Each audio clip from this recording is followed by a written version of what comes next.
Good evening मेरे प्यारे student. मैं आर्यन यादव अपने यूट्यूब चैनल में आप लोगों का स्वागत और अभिनंदन करता हूं। आप लोगों का प्यार, आप लोगों का सहयोग बहुत ही अच्छा मिल रहा है, जिससे मैं डेली का डेली देखता हूं। मुझे लगता है कि मेरी मेहनत किसी दिन कामयाब होगी। हमने अभी तक रिफ्रैक्शन ऑफ लाइट का कुछ पार्ट ख़त्म किया। रिफ्लेक्शन ऑफ लाइट हमने पूरी ही फिनिश कर दिया है। रिफ्रैक्शन ऑफ लाइट में हमने बताया हुआ था कि what is the refraction of a light. उसके बाद हम उसके कुछ इफ़ेक्ट देखे थे। एक्चुअल में उसके इफ़ेक्ट क्या होते हैं, रिफ्रैक्शन ऑफ लाइट होती क्या है। तो bendation of a light is known as the refraction of a light when light goes from one medium to another medium. ठीक, हमने इसका इफ़ेक्ट देखा हुआ था। जैसा कि हमने कल एक छोटा सा डायग्राम बना के समझाने की भी कोशिश किया था। जैसे कि effect of refraction of a light, first है an object place under the water appears to be raise. ठीक है, मतलब कोई भी चीज़ अगर आप वाटर के अंदर में रखते हैं, जैसे हमने एक जार रखा है, इस जार में पानी डाल दिया और इसमें हमने एक कॉइन रखा हुआ है, so that is the coin. ठीक है, ये कॉइन अपनी एक्चुअल प्लेस से ज़रा सा ऊपर दिखेगा। मतलब क्यों ही दिखेगा बोला रिफ्रैक्शन ऑफ लाइट की वजह से।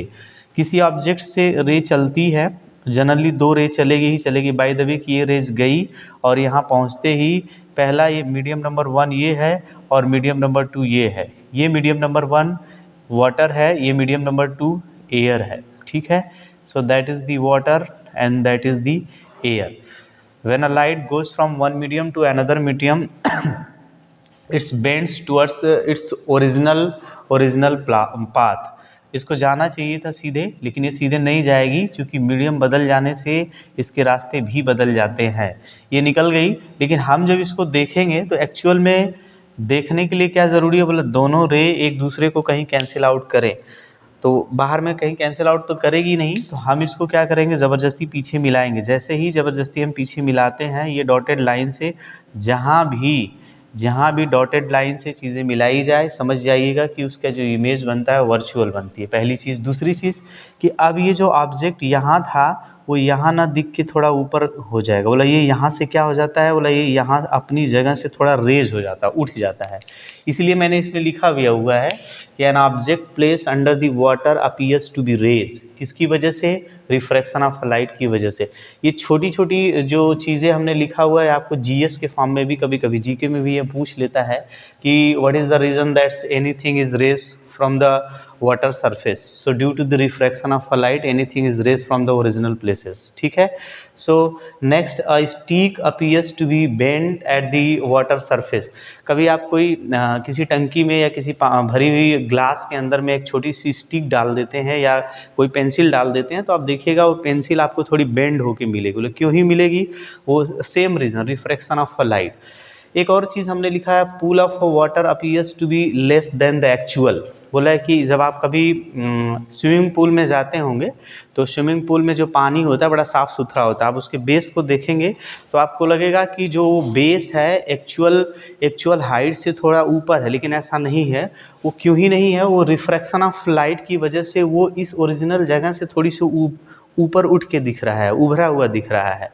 तो आपको लगेगा कि मैं थोड़ा आराम से छलांग लगाऊं क्योंकि सरफेस उसका ऊपर ही है लेकिन ऐसा नहीं है। आप उसमें जाते हैं, फिर जब उसकी सरफेस को टच करने की कोशिश करते हैं तो वहाँ वो मिलता नहीं है। मतलब क्यों ही नहीं मिलता है, क्योंकि वो अपनी जगह पे होता ही नहीं है, तो वो मिलेगा कहाँ से। सो that is the reason of the effect of the refraction of the light. Next हम लोग बात करेंगे, एक और चीज़ हम इसमें बात करेंगे, refractive index. What is the refractive index. ठीक है, तो रिफ्रैक्टिव इंडेक्स को हम समझाएंगे कि एक्चुअल में रिफ्रैक्टिव इंडेक्स क्या होती है। तो आप लोग इसको स्क्रीनशॉट ले लीजिए, या इसको कॉपी करना चाहते हो तो कॉपी कर लीजिए, क्योंकि मैं इसको रफ करूँगा।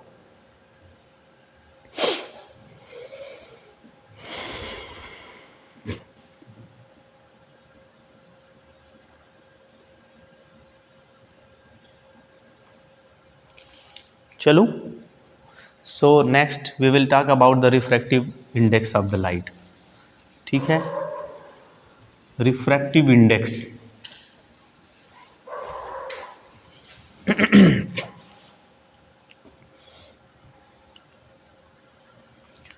रिफ्रैक्टिव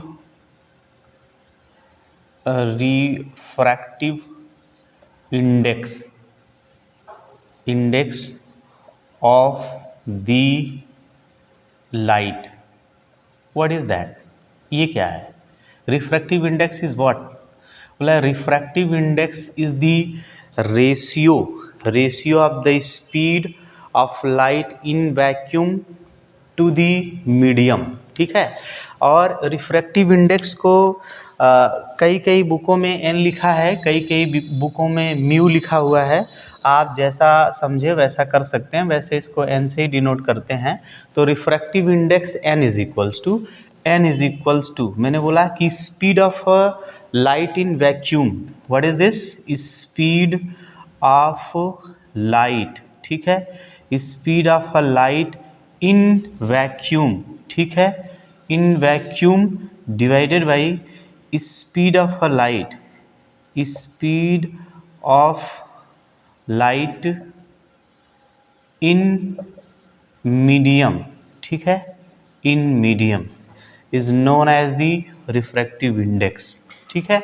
तो रिफ्रैक्टिव इंडेक्स क्या है? बोला रिफ्रैक्टिव इंडेक्स एक्चुअल में रेशियो है। किसका रेशियो है? बोला है कि लाइट का स्पीड वैक्यूम में कितना होती है उसका, और वही लाइट यदि किसी मीडियम में चली जाती है तब उसका हम जो रेशियो निकालते हैं, और ये रेशियो हमेशा कांस्टेंट आएगी। बोला कैसे कांस्टेंट आएगी?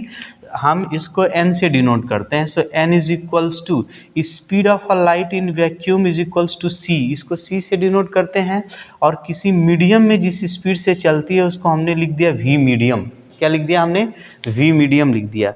सो that is the refractive index, ठीक है। ये रिफ्रैक्टिव इंडेक्स है और ये कांस्टेंट वैल्यू है। ये कैसे? ये स्पीड है। स्पीड का अगर हम लोग यूनिट लिखें तो क्या लिखेंगे? बोला मीटर पर सेकंड लिखेंगे। और ये भी स्पीड है, इसको भी हम लोग मीटर पर सेकंड लिखेंगे। दोनों को डिवीजन कर देंगे तो क्या हो जाएगा? बोला कैंसिल आउट हो जाएगा, यूनिट गायब हो जाएगी। जो भी वैल्यू आएगी वो क्या आएगी? कांस्टेंट आएगी। क्या आएगी? कांस्टेंट आएगी। इसलिए refractive index is what? Refractive index is the constant value, ठीक है।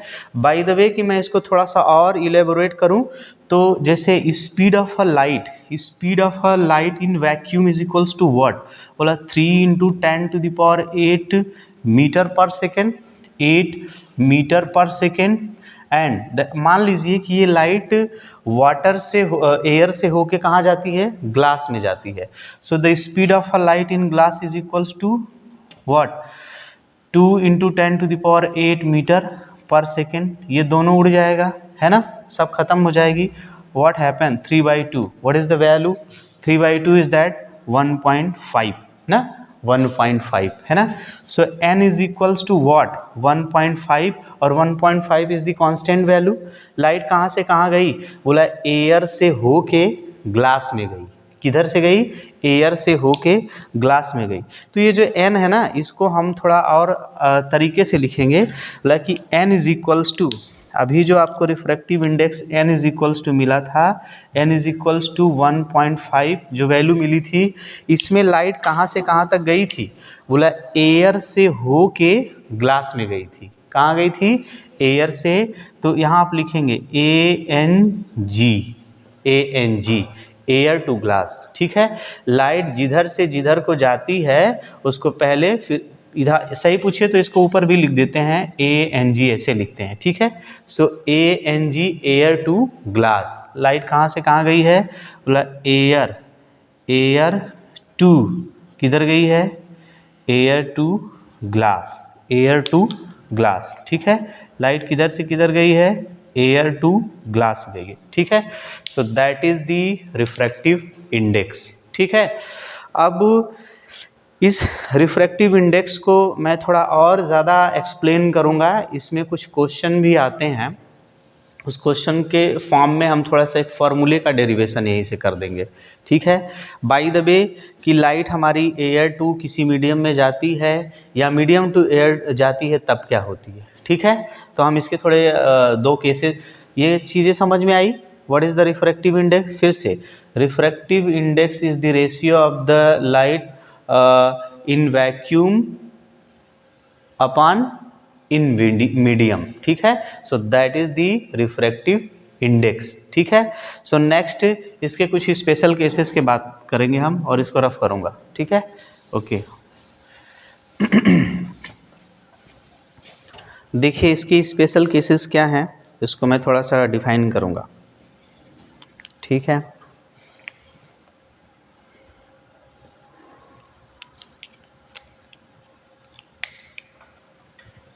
Special cases, what is the special cases? By the way कि लाइट एयर टू किसी मीडियम जा रही है। बाय द वे ये हमने एक मीडियम, दो मीडियम क्रिएट किया है, ठीक है। So that's medium is water,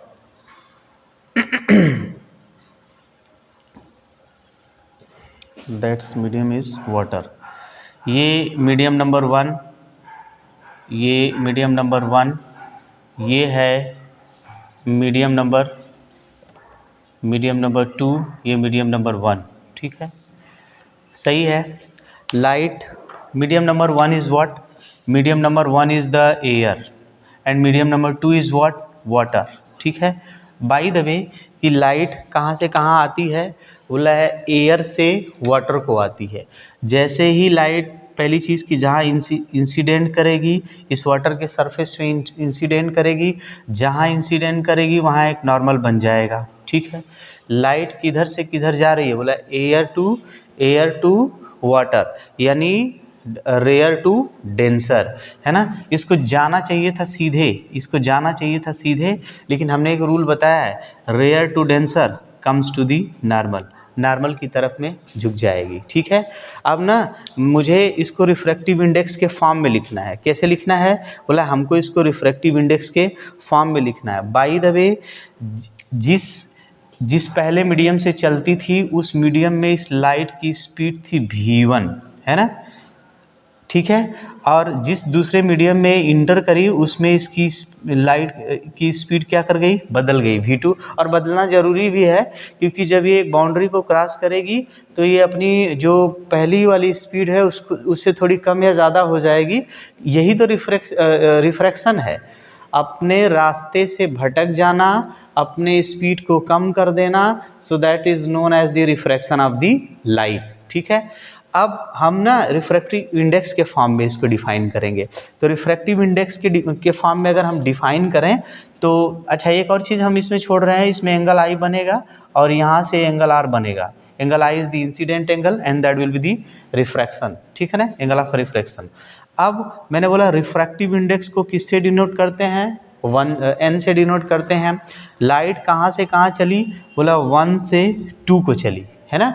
medium number 1 से मीडियम नंबर 2 को चली, तो स्पीड कहाँ से लोगे? बोलो मीडियम नंबर 1 से मीडियम नंबर 2 को, क्योंकि यही तो होता है refractive index. Speed of a light in medium number 1 to speed of a light in medium number 2 is known as the refractive index, ठीक है। तो ये हो गया।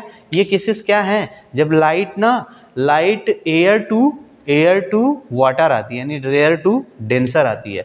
सो that is the v1 upon v2। एक और चीज़ इसी में मैं ऐड कर देता हूँ। ऐड क्या करता हूँ?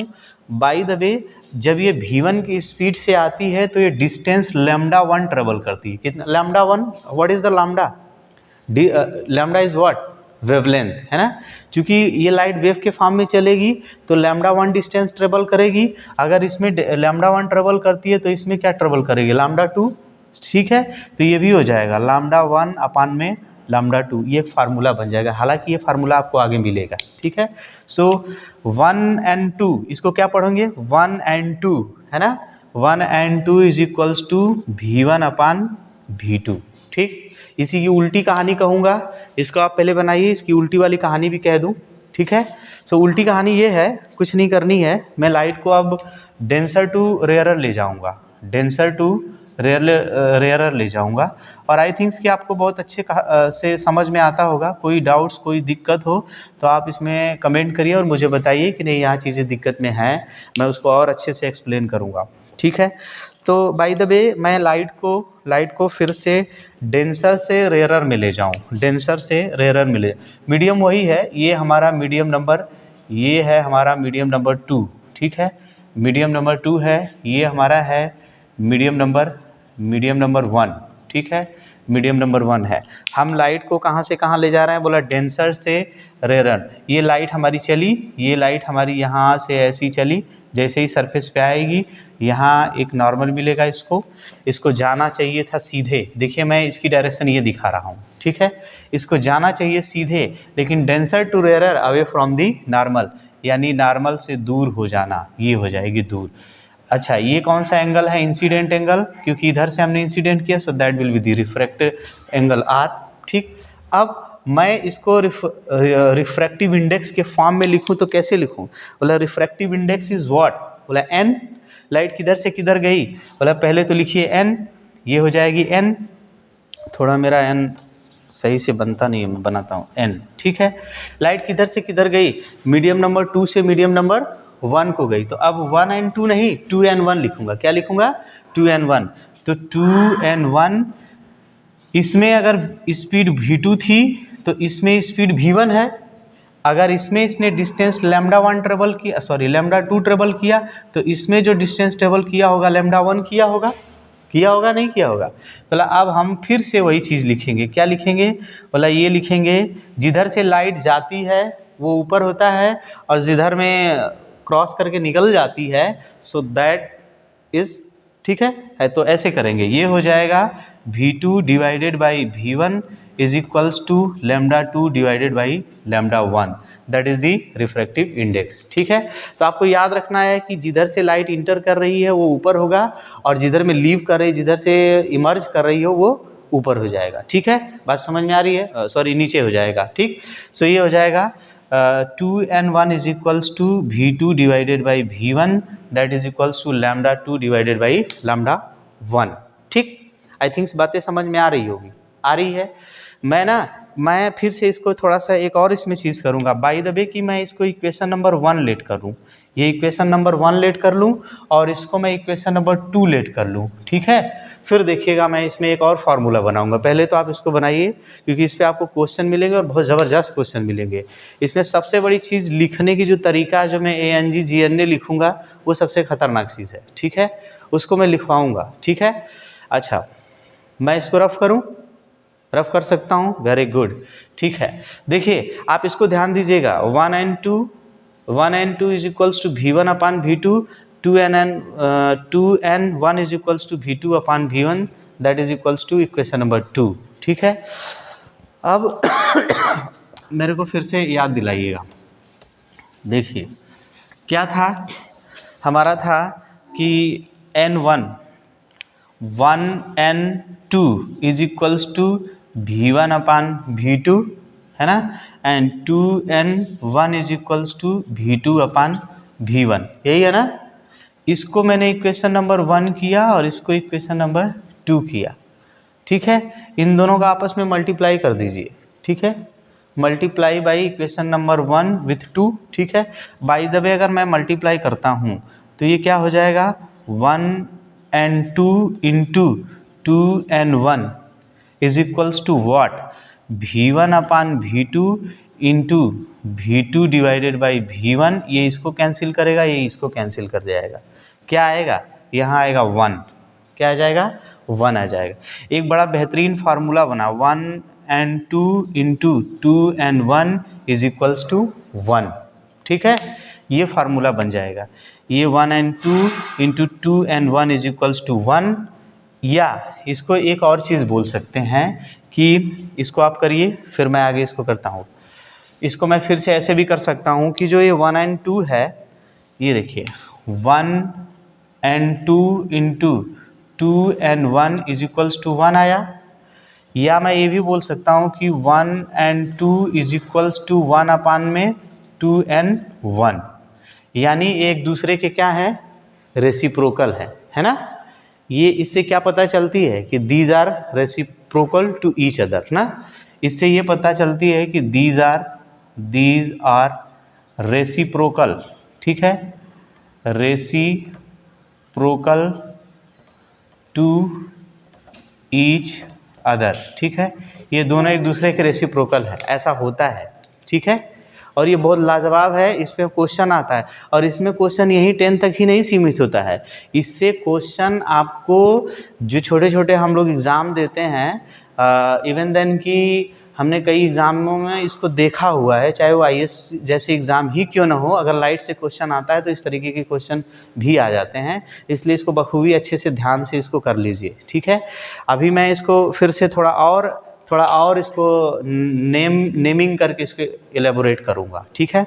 नेमिंग कैसे करूँगा इसको देखिएगा ज़रा सा, आई थिंक ये समझ में आ गया है, ठीक है। अब देखिए बोला है कि बाय द वे ये 1 जो है इसको आप एयर समझ लीजिए, क्या समझ लीजिए, जो मीडियम नंबर 1 है वो एयर है, ठीक है, और मीडियम नंबर 2 है वो क्या था, मान लीजिए इसको आप ग्लास समझ लीजिए, ग्लास, ठीक है, इसको ग्लास समझ, यानी लाइट एयर से किधर जा रही है, लाइट एयर से किधर जा रही है, ग्लास को जा रही है, तो अपने फार्मूले में इसको जरा बिठाइए, क्या लिखेंगे, ANG, medium number 2 is what, बोला कि ग्लास था, ANG into GNA, ANG into GNA is equals to what, is equals to 1। यहाँ से एक बहुत बेहतरीन फार्मूला बन गया कि ANG into GNA is equals to what, 1 होती है, ठीक है। इस फार्मूले को राइट डाउन करिए, ठीक है, ANG into GNA is equals to 1, ठीक है। अब इसमें देखिए, इसमें आपको घुमा के क्वेश्चन भी पूछ सकता है, बोला refractive index of glass with respect to, एक और चीज़, इसको पढ़ना एक और भी अपने अंदर में एक कला की बात होती है, इसको पढ़ते कैसे हैं। जैसे मैंने ये जो लिखा है कि ANG इसको पढ़ेंगे कैसे, बोला refractive index of glass with respect to air, क्या पढ़ेंगे, refractive index of glass with respect to air. तो मैंने ना इसका एक बड़ा अच्छा सा ट्रिक बनाया, जैसे मैं अगर इसको लिख रहा हूँ तो मैं ऐसे लिख रहा हूँ, मैं बोल रहा हूँ कि A को ऊपर लिखिए और G को नीचे लिखिए। ऊपर वाले को हमेशा सम्मान दिया जाता है ना, ऊपर वाला जो होता है उसको रिस्पेक्ट किया जाता है, क्या किया जाता है, ऊपर वाले का हमेशा रिस्पेक्ट किया जाता है ना, करते हो आप लोग, रिस्पेक्ट करते हैं, ठीक है। तो हम पढ़ते कैसे हैं, बोला है कि किसके रिस्पेक्ट में, जो ऊपर होगा उसके रिस्पेक्ट में। अब क्या पढ़ेंगे, बोला है कि रिफ्रैक्टिव, देखिए मैं यहाँ पे पढ़ रहा हूँ, इसको पढ़ के मैं लिख रहा हूँ, रिफ्रैक्टिव इंडेक्स ऑफ ग्लास, क्या बोलूँगा, जो नीचे वाला है उसका नाम लेना है, रिफ्रैक्टिव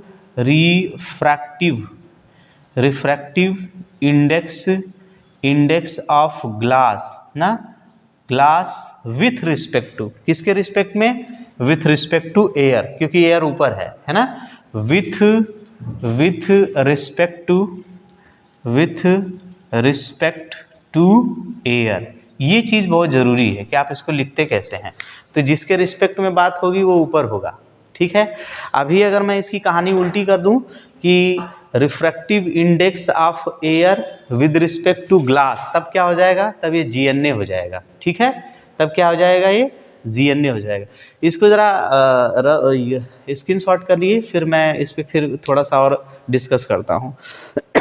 मैं इसको इतना डिस्कस इस पर कर दूंगा कि आपको कभी भविष्य में इस पर कोई क्वेश्चन आएगा तो आप इस पर ज़रा भी हिचकिचाएंगे नहीं, क्योंकि इस चैप्टर का सबसे कंफ्यूजिंग पार्ट यही है, इसको लिखना और इसको पढ़ना और इनके बीच का रिलेशन, ठीक है। अब देखिए मैं एक चीज़ लिखता हूँ, इसको आप बताइए क्या लिखा जाएगा, क्या बोला जाएगा इसको। आई थिंक्स इसको मैं रफ करूँ इसको, ठीक है, वेरी गुड। नेक्स्ट, अब मैं एक रिफ्रैक्टिव इंडेक्स लिख रहा हूँ, इसको ज़रा पढ़िएगा, इसको क्या पढ़ सकते हैं। मैंने लिखा इसको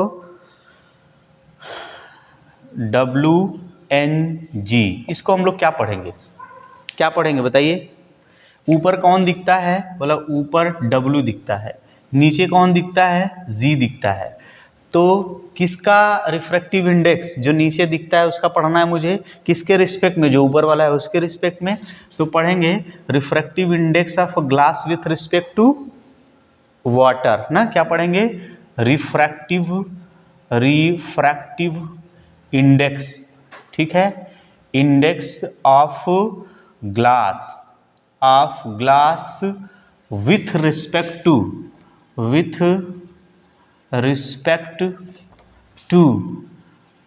what, water, W means water, ठीक है, समझ पा रहे हैं। अच्छा, इसी को मैं ऐसे लिख दूं, GNW लिख दूं, क्या लिख दूं, GNW लिख दूं, सॉरी, इसी को मैं GNW लिख दूं, GNW, देन व्हाट हैपन, इसको क्या पढ़ेंगे, तब पढ़ेंगे कि रिफ्रैक्टिव, इसको आप अच्छे से लिख लीजिए, refractive index of what, water ना, water with respect to what, glass, कौन ऊपर है, जो ऊपर रहेगा उसको आप उसका रिस्पेक्ट करेंगे, तो विथ रिस्पेक्ट टू ग्लास, ये चीज़ें लिख लीजिए, ठीक है, ये बड़ी काम की चीज़ें हैं आपके, ठीक है।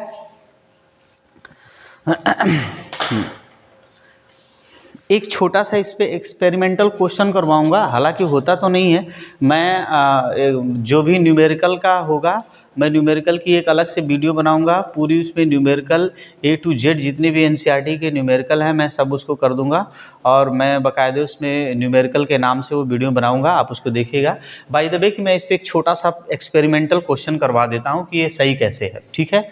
सो आई थिंक्स इसको मैं रफ करूँ, ठीक है, वेरी गुड। अब आइए, एक छोटा सा क्वेश्चन है कि if the refractive index of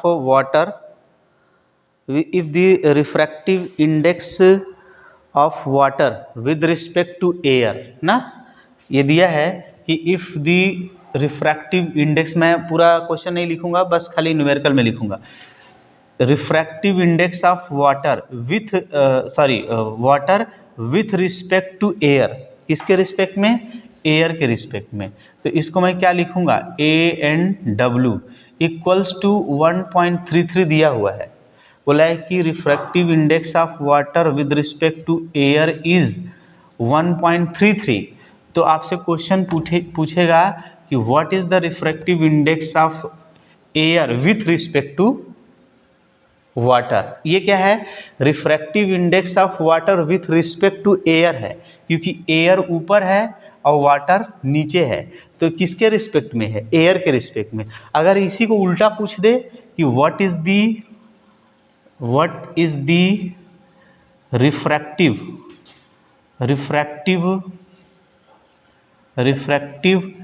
index of air with respect to water ना, एयर विथ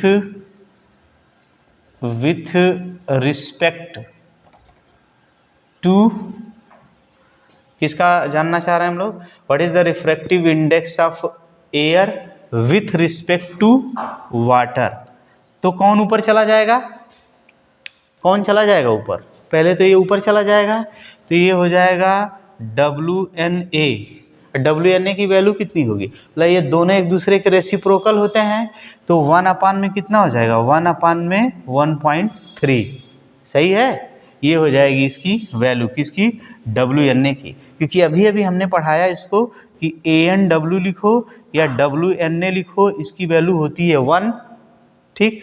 तो यहाँ से अगर आपको क्या चाहिए, बोला WNA चाहिए, तो WNA इज इक्वल्स टू 1/में ANW। ये बहुत बेहतरीन चीज़ है, इसको अच्छे से कॉन्सेप्चुअल जान लीजिए, क्योंकि इस पे क्वेश्चन आना एकदम 110% तय है कि आएगा ही आएगा, ठीक है, 100% क्वेश्चन आएगा इस पे, ठीक है। So that is the relation, ठीक, आई थिंक ये बातें समझ में आ गई होगी, ठीक है। अब हम नेक्स्ट बात करेंगे laws of refraction, what is the laws of refraction, ठीक है।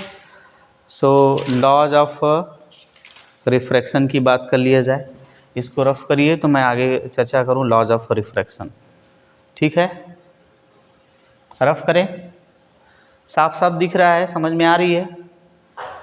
ANW WNA is equals to 1, then WNA is equals to 1 में ANW, ठीक है? उसी के बेस पे क्वेश्चन हुआ है, ठीक है? Next, laws of refraction. Laws of refraction,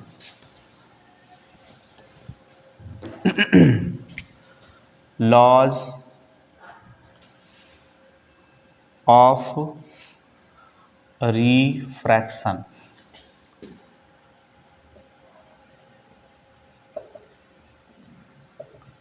what is the laws of refraction?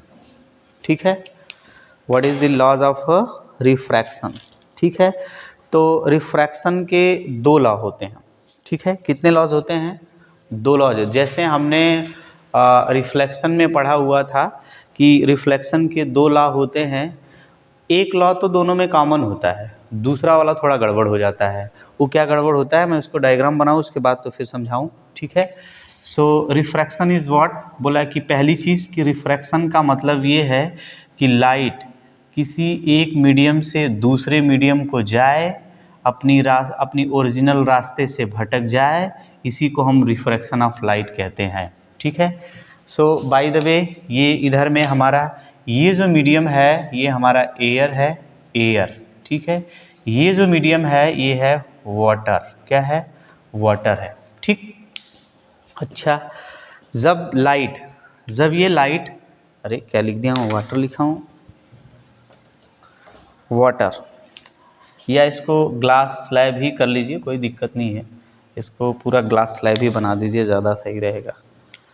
इसको कर दीजिए ग्लास स्लैब, ठीक?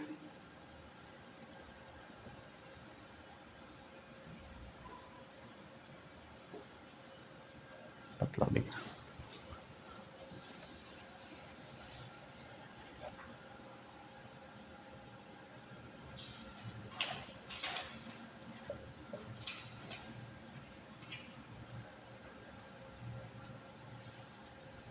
ठीक है। अब हम क्या करेंगे, ये हमारा ग्लास स्लैब है, so that is the medium number 2, so that is the glass slab, ठीक? अब देखिए रिफ्रैक्शन में क्या होती है, जैसे ही हम लाइट को इंसिडेंट करते हैं, जहाँ इसका इंटरफेस बाउंड्री होती है वहाँ पे एक नॉर्मल जनरेट हो जाएगा, और चूँकि ये रेयरर मीडियम है, लाइट जब रेयरर से डेंसर को जाएगी तो comes to the normal, rarer to denser comes to the normal, ऐसा हो जाएगी। ये एंगल R बनेगा, ये एंगल I बनेगी, और मैंने ये सारी चीज़ें पिछली वाली वीडियो में हमने डिस्कस कर चुका है, ठीक है? तो हमें इसमें बहुत ज़्यादा डिस्कस करने की ज़रूरत नहीं है, बस हमें लॉज में बताना क्या चाहता है वही हम चाहते हैं जानना, ठीक है? So that's ray is known as the incident ray, incident ray, इस रे को हम लोग क्या बोलेंगे, इंसिडेंट रे बोलेंगे। ये हमारा है नॉर्मल, ये नॉर्मल है, ये एंगल इंसिडेंट एंगल है, इंसिडेंट एंगल एंगल I, ठीक है? ये जो रे दिख रही है, सो दैट्स रे इज दी रिफ्रैक्टेड रे है। इसमें जो एंगल बन रहा है, so that's angle is angle of refraction,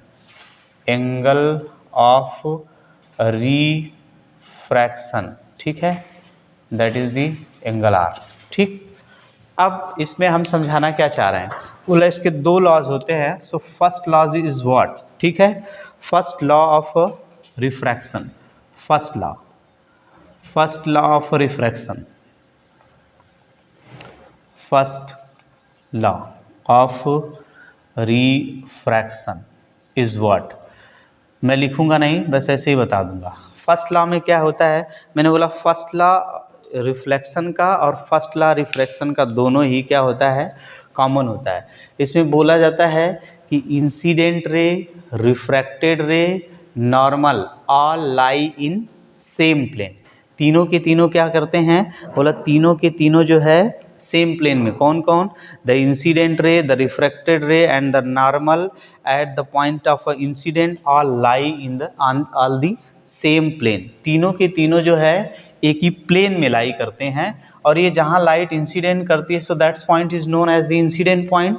से फर्स्ट लॉ तो कॉमन है, फर्स्ट लॉ कॉमन है किससे, बोला वो रिफ्लेक्टेड से कॉमन है। Second law is what, second laws of refraction, ठीक है।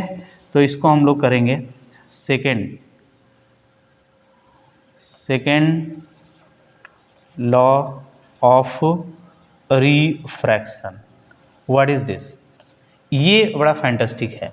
बोला कि पहले जब हम बात करते थे रिफ्लेक्शन में, तो रिफ्लेक्शन में ये होता था कि जिस एंगल पे लाइट आती है उसी एंगल से वापस रिफ्लेक्ट हो जाती है, लेकिन इसमें वो नहीं है, जिस एंगल से आएगी शायद उस एंगल से वो रिफ्रैक्ट नहीं होएगी। बोले क्यों ही नहीं होएगी, क्योंकि मीडियम बदल जाने से स्पीड बदल जाती है, स्पीड बदल जाएगा तो एंगल भी बदल जाएगा।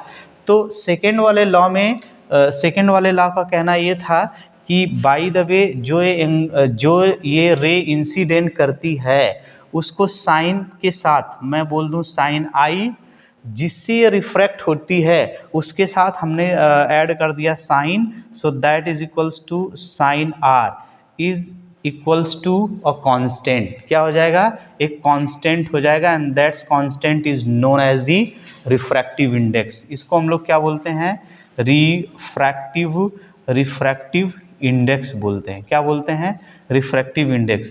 तो इसको क्या पढ़ते हैं, बोला the ratio of a sine i of sine r is equals to n, that's is known as the law, second laws of refraction.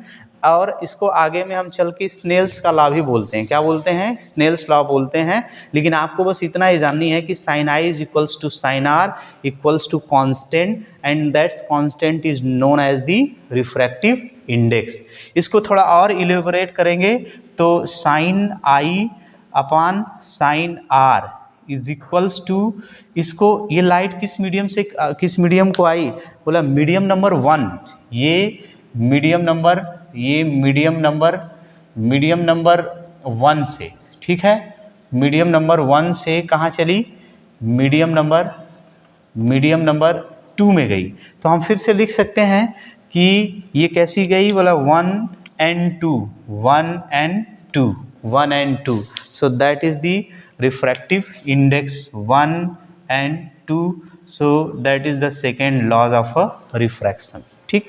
so ये है हमारा लॉज ऑफ रिफ्रैक्शन। फिर से एक बार मैं रिवाइज करता हूँ। First law of refraction is that कि incident ray, reflected ray, normal all lie in same plane, and the second is that the ratio of sin I and sin R is equals to constant, and that constant is known as the refractive index, ठीक है।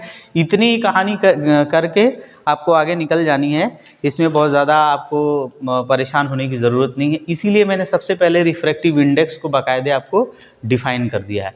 अब light जिस medium को जाएगी उस हिसाब से अपने रिफ्रैक्टिव इंडेक्स को आपको चेंज कर देना है। बाय द वे ये लाइट एयर से ग्लास में जाएगी तो आप इसको कैसे लिख देंगे, बोला ये एयर टू ग्लास मतलब कि ये हो जाएगी ANG, ठीक, ये हो जाएगी ANG। So then sine i by sine r is equals to ANG भी आप लिख सकते हैं।